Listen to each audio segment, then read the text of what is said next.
രേഖാ ഗുപ്ത ഡൽഹി മുഖ്യമന്ത്രിയായി സത്യപ്രതിജ്ഞ ചെയ്ത് അധികാരമേറ്റു.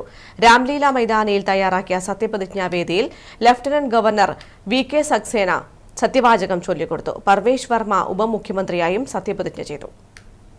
രാംലീല മൈതാനിയിൽ തയ്യാറാക്കിയ സത്യപ്രതിജ്ഞാവേദിയിൽ ലഫ്റ്റനന്റ് ഗവർണർ വി.കെ. സക്സേന രേഖാ ഗുപ്തയ്ക്ക് സത്യവാചകം ചൊല്ലിക്കൊടുത്തു. പർവേഷ് വർമ്മ ഉപമുഖ്യമന്ത്രിയായും സത്യപ്രതിജ്ഞ ചെയ്ത് അധികാരമേറ്റു. ആശിഷ് സൂദ്, മഞ്ജീന്ദർ സിംഗ് സിർസ, രവീന്ദ്ര ഇന്ദ്രാജ് സിംഗ്, കപിൽ മിശ്ര, പങ്കജ് കുമാർ സിംഗ് എന്നിവർ മന്ത്രിമാരായും സത്യപ്രതിജ്ഞ ചെയ്തു. സുഷമ സ്വരാജായിരുന്നു ഡൽഹിയിലെ ബി.ജെ.പിയുടെ അവസാന മുഖ്യമന്ത്രി. ഡൽഹി മുഖ്യമന്ത്രിയാകുന്ന നാലാമത്തെ വനിതയാണ് രേഖാ ഗുപ്ത. സുഷമ സ്വരാജ്, ഷീല ദീക്ഷിത്, അതിഷി എന്നിവരായിരുന്നു രേഖയുടെ മുൻഗാമികളായി അധികാരത്തിലിരുന്ന വനിതാ മുഖ്യമന്ത്രിമാർ.